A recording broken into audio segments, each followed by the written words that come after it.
Thai no mamangi warini kapalani khalirami Labasna amadi Surmila mabani yang nushinarami amadi Labasnagi mamanda Sukumar ga Lalita biga yang nushinarami makoi si yamna haibadi makoi gi jura ani se adi nunti no kutingi makoi di to nei yang nushinar loinarami adubu no madi kai dore haibada moi kundugi lai harau ba matangda Labasna ga Lalita biga haibadi Sukumar gi Lalita bisiga Sumilagi Labasna siga mabani si line ramati akogi line pa phabada yaukre aduga mabani di yanade abdi mabani di lekai gi machal mapung amagum loinari bini adugo line ramati line pa phabada yaurba mabani se matei mana oidaba yate hadra myam changduna lombi ki mabani yam kapcha ki adugo bayam lekai myam sina ekta moise yengning daba kambu sina eta lombi ya nuti ki na batat ne pele myam sina ekta tawraga ko luhombi raga ke dore Numitari ni moina lai bungduda phong lonjalaga lai sangduda thabire numitari ni thabi basidagi kano labasna sinadi accept to bangamdre magi machan namani an khanjaru banina magi nubiyo accept to bangamdre adu numitari ni surok pasika mako thong hanga doini haben mission ai dona leikre numitari ni se thong hamaga mana magi nupi magi girlfriend surmilagi mafamda pudu thangi chen khre adu matunda ke dore have say minersi Ibema, ay nangi dapat lan pam tagi chilai bani, nangi kacakra silau, Tadi, nana isa kari nana kalu lagi, ha? Napili ba nambo, ay di ija jauh trabo, ay sana self respect trabo, nang ibu thaduk tu na, nang ibu minam laga, ay hujing nangi natungin najat ke dauri ba, ngamoy, no, ay ngamloy.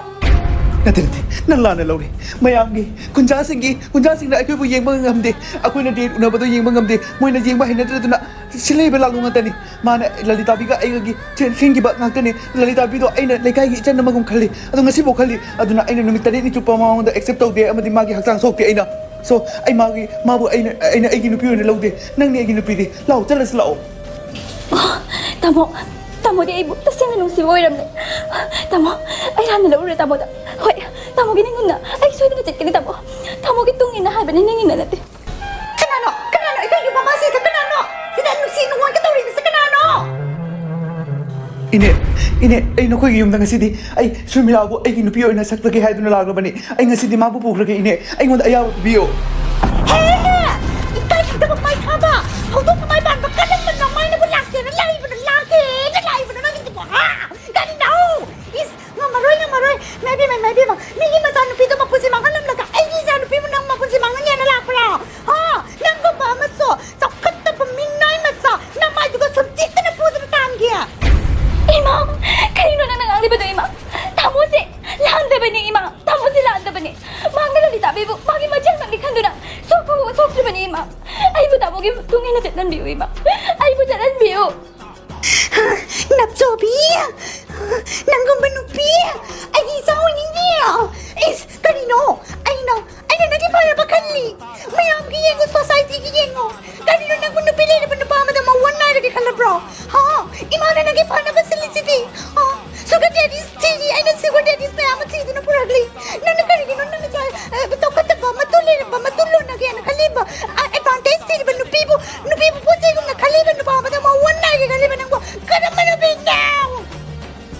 Imam, nung siba da ngaura ba nupili? Nung siba da ngaura ba? Imadi, sugar daddy titi do na lakda ba nina? Imadi nung siba masakang na maroy do. Jung pa sa badalera ka, kar pa sa badalera ka, nungay bro. Kar pa sa badalera ka, nungay na talaga luxurious life for me na. Imam! Ine, pare, nang naibula na laura ba nina? Pare, ay nga sige numit tagi sumilagi mamang da itulaw. Amadi, tayo bang pasi daw. Nga sige hay ba numit sidagi. Ay dito ay sa. Kapam sida later nun. Aso patra ba? Kaza bang amdra ba? Layba ka sida. Tayo bang pala sida. Ay nahingo na kanita na balikan. Ay siga ni. Ay nasinumit na siga ni. Bye-bye. Goodbye for a lifetime. Oh my God, so nice. Oh, nung sire haraga give up ti tawraga chit krene tawri sa. Oh, harshna di malali tabi ka sa oidra manung da mariya matilera mai. He, ay may sitra da na. Nawalaw de. Ay sugam la roidro. Ay sugar de thi gani. Ngasi da gidi. Hawji tawri nga sai de gani wali sinar manu pasin da. Mga kakto. Taro kaksuwa lagi. Tawraga phone. Mama, kaino gi phone bu charge bro. Charge bro. 이찬우피요. 나사이 라브스 나 자키부터 시리 하이네. 소사이 떠라미 하이니야. 언제 그만 통리요. Kay no ay si Ima. Kamay tutuloy ba ni Di? Ay bu kapsiro. Kapsan na sila ba? Ngay ko dang, lekay na kangaga di iba ni na hati niya na swede na maharari. Ato po ay kibang dili. Masay ako nangangubot yung imasili niya ba? Pulis na atra. Pulis na para atra iba niya. Kay sa tawari day ma. Ay ko na hatpa sunat na. Kay sa tawari da kalura se. Chicken thong ba ni ina. Charo sila. Nang ato ka lairi. Kung tamo na niya masay sugar daddy ang pangnabuto. Oksa pide hao na thong do charo sila. Lao, wine ka. Tause. Numit aduda. Makoyna oksa charaga tumgre hai matungda Surmilagi manglanda labasnagi thawai adu laki adudagi labasna na kari hairi habse himina simya Tamo ni nesidi. Tamo na kay kino. Nasana nasagi thawai na uri badi tamo. Ay nan kre tamo. Surmi handaki mapoksidi ibani se thingna ba phangna ba haibdo tungna ba haibdo oidre edi rest in peace okre sorari ne yokre atia da paide adubu aina haiba wa makti nang yabam thoi hena khali hingni matam di yabiram drabani na sirama matum di yagani na di aina asa thamlei Hoy tamo. Na chale atang bibiyo tamo. Na chal na lang ki bato. Karatang oy suko pangambre ki tamo.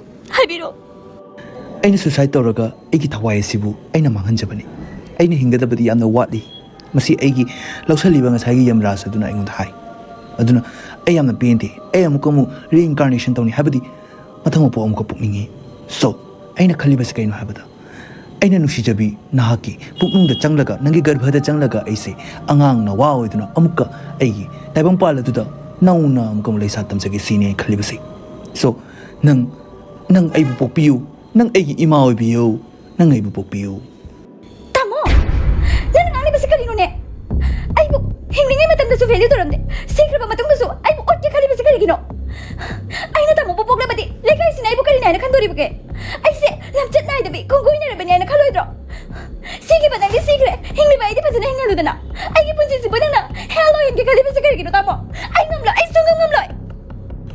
nang adum na hairaba engon da mirairaba nang di sira matungda aidi aise sira matungda na anoba nga koye sinine ai na koine matungda na ai pesal papun ma chathok na ku chuk na loiraga adugi anobam sugar daddy anga kana na thiraga anoba mi da mo amuka mona na chathok na chuk na loidormi aduna imema nang se sitra bi oina thamlage da na aidi aduna nang garba da so dra bagi ai sanglaga anga oina poktok ki Kailan sige mong duba? Mangoy may parin ni asing boy ram labadi. Ay busi roidra ba? finally chahi tarit matungda Surmila na kanjaran ba ningjaran ba mayam duga tayong na oigre haibadi mana de angang po ay masi laisabi niya na kanjabado mana haibadi labas nagi hawal na changaga reincarnation tawli amka mo mathang pumpukli maki masam ka mo oigre so sing matungda kadore habdi yingse hoji angang do chahi tarit mo pare Hey, chalo, namana ta, hokro. Kanino, noy thapang am laray. Napahaba tiwa beso, tida ba? At gili sabi ko beso ay namdra ba? Nang nang gulit sito ba ni? Miwa mi sana ang beso kaya no ka ba? Namasa na changara labi ni ka ba? Lekay ka nang imanam ka kaya ngang nari. Gossips me ama matang nari, bitching me ama matang nari. Ay tari lay bang wala. Namana nang ipanabagi na magtakalo ba? Nanadi kita rami namagi. Punsisa nang namagi edad pa naman changara lagan namag. Sikra man napado kin nang ida napukdo na puro gali na mito kali na nakalibat na namasa apang may nakalabraw. Ima ikoy po indog pigano ima na jalan jari ima ay giralaw da bani ima ikoy po indog pigano angang si po indog rasa po indog pigano ima giralaw di ima Kapsana gana tanenda. Ima bubog to kizay lawas sila chala siya kuhay. ay kisagap sa naliban na tema ay hasing mani ay kadada charo gani kadada taglo gani kadada layro gani ima ay idea malay ima angang se ay kadada no mapamarang kang dana tado magalaki ima adugagi ay lesabi yun nilagi ima ay bulusan bigat ra ima ay bulusan biyo ko ima Kangde kana singay ko. Pare, salo. Yang hindi ang do. Yang hindi. Lamlan ba kana ki ido yang hindi. Ay ko sila pusal kana. Ibu ko namadi hojik hing masiba gilan famda lan jauru dori bani aduna ibu ngodi jahi so ngangoy di hingga daw ba punsili la sana ga dori ba matam yamna wali aduna mafam sidagi lapna chakro ibungo mafam sidanga hak lerega nuclear bomb thadaragani adu kai koi sigi basu yai hing basu yai aduna ibungo na punsi hingna ba punsi do kanna ba chalaw re ibungo yangna chalaw ro Ima, apang manachani ima. Apang manachapo apang masembigan mo ima. Ima na hay baloy po na matasa ito ng asiti. Ima ay hing na bagida matatsiyan lagi. Ano ba ima nang ay mapam na lao ko. If nang na alive ay na lay na ba di. Ima nasagi mapam na lao ko ima. Don't be scared. Kanino ichanang nangang ba sibo? Kanino? Ay sumra kilaway. Sumra nagsining din ang imalakta. Hay ba di? Ay sige tro ba ne? Sige ka ba kamay lang nage? Brain jaw tro nage brain. Apang manachani chalagi ko ima. Ngasi dagi uma panglaro ito ba ima? Is, tasin ningi dre. Himana bro. Salone. Yun din eh. Is, mapaok tabay matasidi. ꯑꯉꯥꯡꯗꯨꯅ ꯃꯐꯝ ꯈꯪꯗꯅ ꯃꯥꯡꯈ꯭ꯔꯦ ꯍꯥꯏꯕ ꯃꯇꯨꯡꯗ 1 week ꯃꯇꯨꯡꯗ ꯍꯥꯏꯔꯤꯕ ꯁꯨꯔꯃꯤꯂꯥꯅ ꯑꯇꯣꯞꯄ ꯅꯨꯄꯥ ꯑꯃꯒ ꯍꯥꯏꯕꯗꯤ ꯁꯨꯒꯔ ꯗꯦꯗꯤ ꯑꯃꯒ ꯀꯣꯏꯅꯈꯤ ꯃꯗꯨꯒꯤ ꯃꯊꯪ ꯅꯨꯃꯤꯠꯇ ꯀꯣꯏꯅꯔꯤꯃꯤ ꯃꯥꯗꯤ ꯑꯗꯣ ꯑꯩꯈꯣꯏꯅ ꯎꯠꯇꯧꯔꯤꯕꯁꯤꯅ 1 week ꯃꯇꯨꯡꯗ ꯑꯣꯏꯔꯛꯄ ꯋꯥꯔꯤꯁꯤꯡ ꯑꯗꯣ ꯃꯥꯒꯤ ꯃꯃꯥꯅ ꯁꯤꯜꯂ ꯈꯣꯠꯂꯒ ꯃꯃꯥꯅ ꯀꯁꯤꯟꯕ ꯃꯊꯧ ꯇꯥꯍꯧꯗꯦꯗ ꯃꯥꯅ ꯑꯗꯨꯝ ꯀꯣꯏꯖꯈ꯭ꯔꯦ ꯑꯗꯨꯒꯤꯗꯤ ꯀꯩꯗꯧꯔꯦ ꯍꯥꯏꯕꯁꯦ ꯌꯦꯡꯁꯤ ꯍꯥꯏꯕꯗꯤ ꯃꯈꯣꯏ ꯗꯦꯠ ꯎꯅꯕ ꯂꯥꯛꯀꯅꯦꯕꯀꯣ ꯑꯗꯨ ꯗꯦꯠ ꯎꯅꯕꯁꯦ ꯅꯨꯄꯥꯁꯤꯅ ꯀꯧꯔꯛꯄꯅꯤ ꯎꯅꯁꯤ ꯍꯥꯏꯗꯅ ꯅꯨꯃꯤꯠ ꯑꯁꯤꯗ ꯌꯥꯝꯅ ꯆꯥꯎꯔꯕ ꯃꯥꯒꯤ ꯁꯤꯀ꯭ꯔꯦꯠ ꯑꯃꯒ ꯍꯥꯏꯒꯅꯤ ꯍꯥꯏꯗꯅ ꯃꯉꯣꯟꯗ ꯍꯥꯏꯔꯛꯈꯤ ꯁꯨꯔꯃꯤꯂꯥꯁꯦ ꯅꯪꯗꯤ ꯌꯥꯝꯅ ꯃꯁꯛ ꯃꯇꯧ ꯐꯖꯕꯤ ꯅꯨꯄꯤꯅꯤ ꯅꯪꯗꯤ ꯆꯍꯤ ꯆꯠꯂꯒꯁꯨ ꯅꯪꯒꯤ ꯐꯖꯕ ꯍꯟꯗꯦꯅ ꯅꯪꯗꯤ ꯂꯩꯁꯥꯕꯤ ꯑꯃꯒꯨꯝ ꯆꯒꯠ ꯇꯦꯛꯇꯨꯅ ꯑꯗꯨꯝ ꯂꯩꯔꯤ so nice so colorful so dark so deep and dull and your skin is very black Tamo gisa ingo thadalibra. Tamo, don't you dare. Ay look tawangang manupa. Ay ate, ay self-obsessed sa manupini. Ay mo na heck po. Ay look the heck po nga bata. Ay cook the heck the pandra. Ay mise. Punin nga papamarang hangte. Tamo, ay cook sakit. Fatabiyu darling Fatabiyu honey don't do like that ay nuwaite adumai toba ngasi nungaiba numini habdi nungaiba numini habdi ngasi akhoi date ning sida nang mood jamna off oiba amadi aina mood yamna change hoi ketaba matawdudi ai oining di ngasi gi night se the party night hoi ketabani and the grand night hoi ketabani amadi ibani unarbara abani na kai chani habse masana tarabani ado kai chani nang Ay chaning bangak tani tamo. Hoy, aduni, nang chaning ba daw? Nasagi paisa na dum chalo. Pare, ay nga sinawon that hiding ba khara dilay. Tamo di sugar daddy niya na hay dai ne. Ay na hang matam da tamo nang sugar daddy ra kan habda. Hoy, ay sugar daddy niya na haraga. Ay ngod okti mo bisa bangam jiba sibo. Karam ba dai ki sugar daddy na tamo di. Nang nataba da lan ba ne. Sugar daddy hay na ba se. May na lan na law ne ko. Sugar daddy hay ba di paisa am pai ba sana lo pa yam na lay ba property yam na chaw ba asmay na takhan. No. Ay ki sugar daddy sin yam tomar. Ay sugar na ba min. Ay sugar na ba min. Ay diabetes na ba min. Ay pisa am talay te aduna ay bulay ang biyo. Ay ma, ito din nang nahining ni bagwado na kali. Ay di Soma soft roy de. Tamo. Hay ro. Ay nahining ibawado di kay no hapata. Surmi. I'm a father. Ay angangi mapani angang haibasi underground tay na phumjinduna thamba mungphamda leiduna leiba haibati ai ki pokchadaba icha adubu aina yoksaba icha ne adugi mapani Kanino ay sibo? Kanino? Hindi da haina batuni sach karwa hota hai na aduga maitilon da asigi meaning di achumba khai Tamo nang gito ay bunok na riban ni natra. Ay se, obula nari ni hay dina. Tamo na ay bu. Nok na riban ni obula nari hay badi. Tawsay ngam sa dabi nupi. Ato tamo, ay di asigo mayam janing de. Matulay tabi tapawalay tabi de masalay basta ay di yam janing de. Namjat sajat na tabi amale. Ay di ato kumado. Society sige accept daw bangam sa de. Ato ni tamo, ay di tamo ba accept daw bangam da. Nana duwa ni putai sugar high wala ay sugar high wala ay sino na mandra nana kali sa ay siragan nang jam raw ne na nope ay sugar daddy amani sugar daddy ay sugar high wala sugar daddy do ay nang gitanging to pagi wani ay paisa yam na pai ay gi yumda chini dai chini kong ta dai Ay tamo na du jam na. Insist daw ba niya tamo sila silaw tamo. Ay kange, tamo sugar daddy se. Sugar lay bagira, sugar jum dalay bagira. Ama dum oy zara mani tamo sila si. Tamogi yumsidi yam faziye. Asidi amne fazaba cafe do mali. Cafe do mai do e tamo. Yam faziye. เก็บให้มันเป็นนาทีเนี่ยเงาวิเก็บให้นี่แน่สิมาพัมเสียไอ้คือบิสเนสตรงนั้นพัมนี่อะตัวไอ้กิจการปากไอ้กันนั่นสุดาสายโอลีกับพิโอลีอะตัวก็ไม่ยามด้าพิธาอากาไอ้คนน่ะลูกป้าตานุ่มกิจการลี so นางสุกัสสิตะกี้ดุการพัมพิโออีดอกะ Kaino hai sabo.